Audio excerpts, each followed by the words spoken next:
Municipal ఎన్నికల ఓట్ల లెక్కింపు తుది దశకు చేరుకుంది. ఇప్పటి వరకు వెల్లడైన ఫలితాల ప్రకారం మెజారిటీ స్థానాల్లో కాంగ్రెస్ పార్టీ విజయం సాధించింది. బీఆర్ఎస్ రెండో స్థానంలో కొనసాగుతుండగా బీజేపీ మూడో స్థానంలో ఉంది. మరో 17 మున్సిపాలిటీల్లో హంగు వెల్లడైంది. ఇక ఇదే అంశానికి సంబంధించిన పూర్తి అప్డేట్స్ మా ప్రతినిధి అయ్యప్ప ఖమ్మం నుండి అందిస్తారు. అయ్యప్ప, మొదటి నుండి అనుకున్నట్టుగానే కాంగ్రెస్ పార్టీ 7 మున్సిపాలిటీలతో పాటు ఇటు కొత్తగూడెం చూసుకుంటే విలక్షణంగా ప్రజలైతే తీర్పిచ్చిన పరిస్థితి అయితే ఉంది. ఇటు 7 మున్సిపాలిటీల్లో కాంగ్రెస్ పార్టీ అయితే విజయకేతనం ఎగరవేసింది. ముందుగా స్వతంత్రం చెప్పిన విధంగానే 7 మున్సిపాలిటీల్లో కాంగ్రెస్ పార్టీ పైకే సాధిస్తుంది. మనం అంచనా ప్రకారం ఈ రోజు చూసుకున్నట్లయితే ప్రజలైతే కాంగ్రెస్ పార్టీని ఆదరించారు.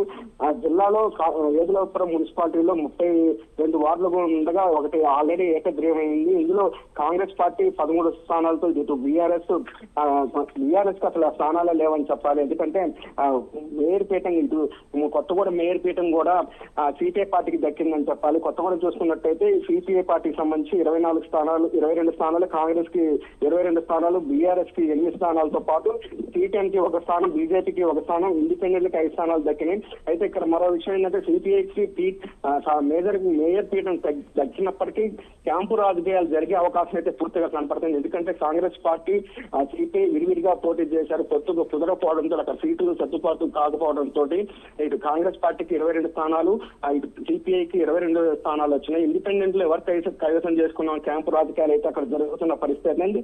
ఈ రోజు సాయంత్రం లోపల ఒక కొలిక్కి వచ్చే అవకాశం ఉంది. అయితే బీఆర్ఎస్ సపోర్ట్ చేసిద్దా చేయలేదనేది అక్కడ అంచనాలు ఎట్లా ఉండబోతున్నాయి అనేది మరి కొద్దిసేపట్లో తెలిసిపోతుంది. ఇంకా వెల్లిందు నియోజకవర్గం చూసుకున్నట్టయితే 24 వార్డులు కానీ మున్సిపాలిటీ కౌంటింగ్ లో కాంగ్రెస్ పార్టీనే పైచేయి సాధించని చెప్పాలి. కాంగ్రెస్ పార్టీకి 12, బీఆర్ఎస్ కి 2, ఇండిపెండెంట్ కి అయితే 2 దక్షిణ పరీక్ష అయితే ఉంది. ఏదైనప్పటికీ ఈసారి కాంగ్రెస్ పార్టీ అయితే విజయకేతనం ఎగరవేసిందని చెప్పాలి భావన. ఎందుకంటే కొత్తగూడెం చూసుకోవచ్చు, ఒక సిపిఐకి కంచుకోటగా ఉన్నటువంటి సిపిఐ కొత్తగూడెంలో ఈ రోజు కాంగ్రెస్ పార్టీ 22 స్థానాలు అయితే సాధించిన పరిస్థితి అయితే ఉంది.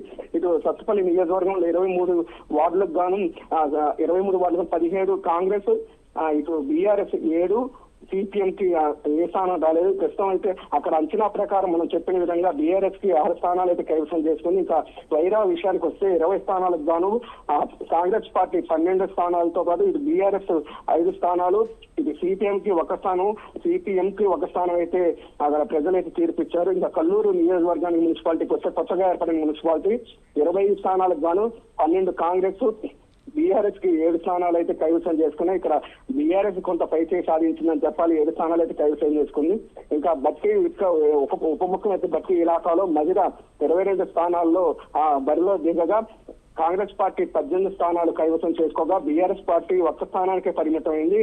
ఇంకా ఇండిపెండెంట్ అయితే 3 స్థానాలు కైవసం చేసుకున్నాయి.